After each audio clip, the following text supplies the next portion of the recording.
வச்சு செய்தார் சீமான், சீமானை வச்சு செய்த திமுக. என்னையா இது? இது தலைப்பாயா? பெரியாரை வச்சு செஞ்சிருக்காரு சீமான் அவர்கள். உங்க தமிழ் தாய் உங்களை எல்லாம் படிக்க வச்சாரா அப்படின்னு கேக்குறீங்கல்ல? அப்ப 3000 ஆண்டுகளா நாங்க படிக்காமலையா? வள்ளுவன் வந்தான், கம்பன் வந்தான், கபிலன் வந்தான், இளங்கோ வந்தான், அவ்வை அறிவு மூதாட்டி வந்தால், உலகிலே ஆக சிறந்த வாழ்வில் நன்னறி வகுத்து கொடுத்துருக்கான். வள்ளுவன் உலகம் முறை கொண்டாடி இருக்கும்போது அந்த அது வந்து மலம்னு சொல்றது. இதெல்லாம் எப்படி வந்தது? படிக்க வைக்காம தான் வந்ததா? அது ஏன் நீங்க பெரியாருன்னு சொல்றீங்க?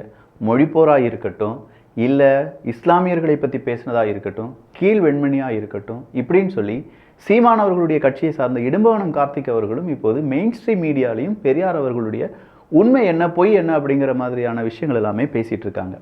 பெரியார் அவர்களை பற்றி தப்பாக பேசிட்டார் சீமான் அவர்கள், உடனடியாக அவர் வீட்டுக்கு நாங்கள் போகிறோம், அதுக்கான ஆதாரத்தை தாங்க அப்படின்னு சொல்லி தீகாவை சார்ந்தவர்கள் பெரியாரிஸ்ட் எல்லாருமே பெரிய அளவு போராட்டத்துக்கு தயாராகிறாங்க. அப்படி தயாராகக்கூடிய அவர்களை காவல்துறை அரெஸ்ட் பண்ணுறாங்க. இது எல்லாமே இன்றைக்கி நடந்த சம்பவங்கள் தான். உங்களுடைய கொள்கை தான் என்ன அப்படின்னு சொல்லி ஒரு நிருபர் கேள்வி கேட்குறார். 12 வருஷமாக அரசியல் பண்ணிட்டு இருக்கேன், இப்போ வந்து நீ என் கொள்கையை கேட்குறீல்ல, உன்ன மாதிரியான திராவிடம் அப்படின்னு சொல்ற வேறு இருக்கு பத்தியா பெரியார், அதை வெட்டுறது தான் அப்படிங்கிறாரு சீமான் அவர்கள். இந்த மாதிரி பேசுற அந்த திராவிட பக்கராத்து இங்க ஒழிக்கிறது தான். 15 வருஷமா பேசுற இப்ப கொள்கை திராவிடம்னு பேசுறவங்களை ஒழிக்கிறது தான் என் கொள்கை. வேற ஏதாவது வேணுமா?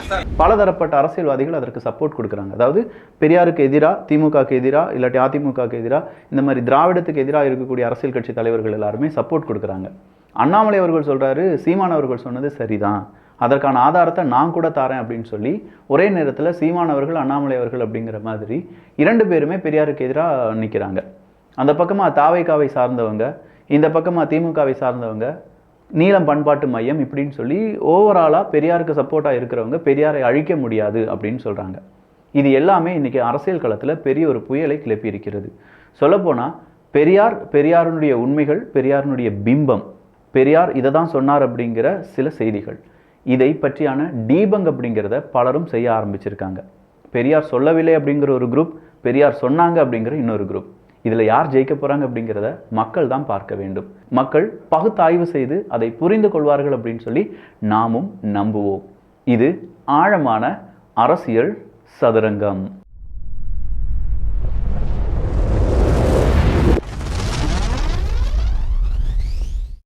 பெரியாரை பற்றி பேசினா என்ன இங்கே பெரிய சர்ச்சையாக மாறுது அப்படின்னு பார்த்தீங்கன்னா, பெரியார் அப்படிங்கிற ஒரு பிம்பத்தை வைத்து தான் திமுகவினுடைய பல செயல்பாடுகளும் இருக்கு. ஸோ அந்த பிம்பம் உடைக்கப்படும் போது, இல்லை அந்த பிம்பத்துக்கு எதிரான கேள்விகள் வரும்போது, அது திமுகவை எதிராக இருக்கக்கூடிய கேள்வியாக மாற்றப்படுகிறது.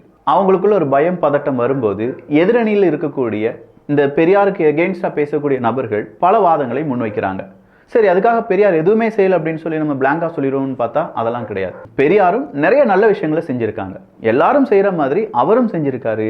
அவருடைய காலகட்டத்தில் அவர் செய்தது மிகப்பெரிய புரட்சியாக இருந்தது. அதெல்லாம் நம்ம மறுக்கிறதுக்கே கிடையாது. ஆனால் இங்கே ஒரு நபர் மட்டும் செய்தார், ஒரு தலைவர் மட்டும் செய்தார் அப்படிங்கிறது ஒரு போலியான முன்னெடுப்பாக பார்க்கப்படுவதாக நாம் தமிழர் கட்சியை சார்ந்த சீமான் அவர்கள் சொல்றாங்க. இந்த சண்டையில பல முகத்திரைகள் அப்படிங்கிறது கிழிக்கப்படலாம். அது சீமான் அவர்களுடையதாக இருக்கலாம், இல்லாட்டி ஈவேரா பெரியார் அவர்களுடையதாக இருக்கலாம், இல்லாட்டி நாங்க தான் பெரியாரிஸ்ட் அப்படின்னு சொல்லக்கூடிய நபர்களுடைய முகத்திரையாக கூட இருக்கலாம். இதை பொறுத்திருந்து ரொம்ப சூட்சமமா பேசிட்டு இருக்கும்போது பாருங்களேன், நாய் கூட குலைச்சிக்கிட்டே இருக்கு. என்னையா இது? சும்மா காமெடிக்கு தான். ஆனால் உண்மையிலேயே இந்த விஷயத்தை பற்றி பேசினதுனால இனி சீமானவர்களுக்கு எதிராக வன்மையான கண்டனங்களும் ஆர்ப்பாட்டங்களும் நடைபெற வாய்ப்புகள் இருக்கு. அடுத்ததா, சட்டமன்றத்தை ஆன்லைன்லேயே நடத்தலாமே அப்படின்னு சொல்லி பாமகவினுடைய எம்எல்ஏ அருள் அவர்கள் கேள்வி. எதற்காக இந்த கேள்வி வந்தது அப்படின்னு சொன்னால், 1 லட்சம் வாக்குகள் வாங்கியிருக்கேன், 3 லட்சம் நபர்களுக்கு ஆதரவாக நான் வந்து இங்கே நிற்கிறேன். நான் கேட்கக்கூடிய கேள்வியை அங்கே வச்சு கேட்கும்போது அதை டிவியில் லைவ் டெலிகாஸ்ட்டில் பார்க்கக்கூடாது, என்னுடைய முகத்தை காண்பிக்கக்கூடாது அப்படின்னு சொல்லி திமுகவை சார்ந்தவர்கள் அப்பாவு அவர்களுடைய முகத்தையும் திமுகவினுடைய அமைச்சர் முகத்தையும் மட்டுமே காண்பிச்சிட்டு இருந்தாங்க. இது இவர் மட்டும் சொல்லலைங்க, இது ரொம்ப தப்பு, ரொம்ப ரொம்ப ரொம்ப ரொம்ப கொடுமையான தப்பு.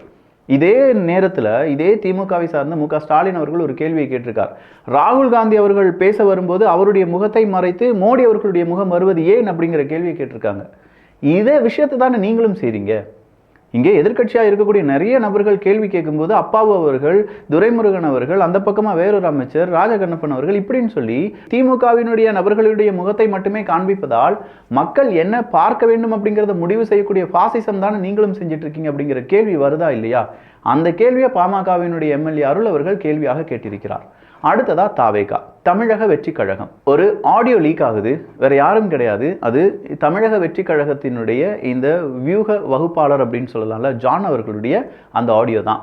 அந்த ஆடியோல என் ஆனந்த் அப்படி இல்லைன்னா புசி ஆனந்த் பொதுச் செயலாளர் அப்படின்னு சொல்லப்படக்கூடிய தாவேகாவினுடைய ஆனந்த் அவர்கள் அவர் சொல்றபடி கேட்கிறாரு. அவரை பெரிய அளவுல காண்பித்துக் கொள்கிறார். அவரை மீறி எதுவுமே செய்ய முடியல, இப்படியே போச்சுன்னா 2% ஓட்டு கூட வாங்க முடியாது அப்படின்னு சொல்ற அந்த ஆடியோ படு வைரல். நாளைக்கு தாவேகாவினுடைய முக்கியமான கூட்டம் நடைபெற போகிறது.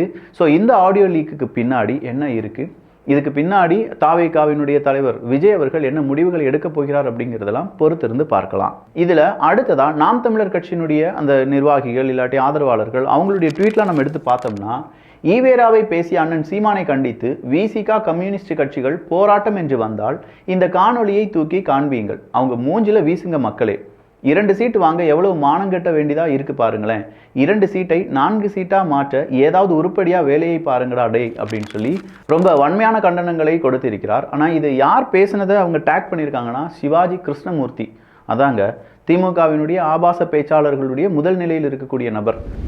பாதி பேர் பார்த்தீங்கன்னா நம்மளை வீழ்த்தணுன்னே கட்சி ஆரம்பிச்சுட்டு நம்மளோட கூட்டணி சேர்ந்து MP MLA ஆயிடுவோம்.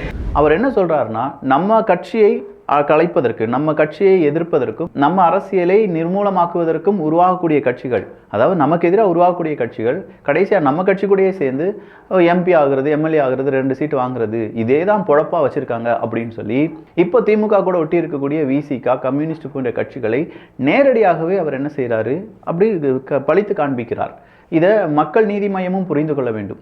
எப்பா எவ்வளவு நாட்களுக்கு பிறகு என் வாயிலிருந்து மக்கள் நீதி மையம் அப்படிங்கிற ஒரு வார்த்தை வந்திருக்கு. ஏன்னா அதை பற்றியான செய்திகளே இல்லை. அவங்க என்ன செய்கிறாங்க அப்படிங்கிறது இங்கே ஒரு பெரிய கேள்வியாக மாறி நிற்கிறது என்பதும் குறிப்பிடத்தக்கது. அடுத்ததா குற்றவாளிகளை முதல்வர் தப்பிக்க விட மாட்டார் அப்படின்னு சொல்லி உதயநிதி ஸ்டாலின் அவர்கள் பேசின பேச்சு இன்னைக்கு எல்லாருக்கும் இடையே ஒரு கேள்வியை உருவாக்கி இருக்கிறது. இவ்வளோ நாள் என்ன சார் செஞ்சுட்டு இருந்தீங்க? நிமிஷத்துக்கு நிமிஷம் ப்ரெஸ் மீட்லாம் கொடுத்துட்டு இருந்த மாசு அவர்களும் இப்போது ப்ரெஸ் மீட் எதுவுமே கொடுக்க மாட்டுக்காரே, காரணம் என்ன? இந்த இடத்துல 5000 ரூபாய் பொங்கல் படி கிடைக்கும் அப்படின்னு சொல்லி நாங்களாம் எதிர்பார்த்தோம் சொல்லி மக்கள் எல்லாரும் ஏமாற்றத்துடன் இருக்கிறார்கள். இந்த செய்தியை சொன்னதே உதயநிதி ஸ்டாலின் அவர்கள் தான். நாங்கள் தான் 5000 ரூபா அதிமுகவுக்கு கொடுக்க சொன்னோம், 2500 ரூபாய் தான் கொடுக்குறாங்க, கண்டிப்பாக 2500 ரூபா சேர்த்து 5000 ரூபாயா கொடுக்கணும் அப்படின்னு சொல்லி சொன்னதே உதயநிதி ஸ்டாலின் அவர்கள் தான். அப்போ அவர்கிட்ட போய் கேட்குறாங்க, பொங்கல் பணம் இல்லையா அப்படின்னு சொல்லி கேட்கும்போது, இல்லை அதை முதலமைச்சர் டிசைட் பண்ணுவார், முதலமைச்சர்கிட்ட கேட்டுக்கோங்க, அவருடைய முடிவு இங்கே எடுக்கப்படும் அப்படின்னு சொன்னாங்க.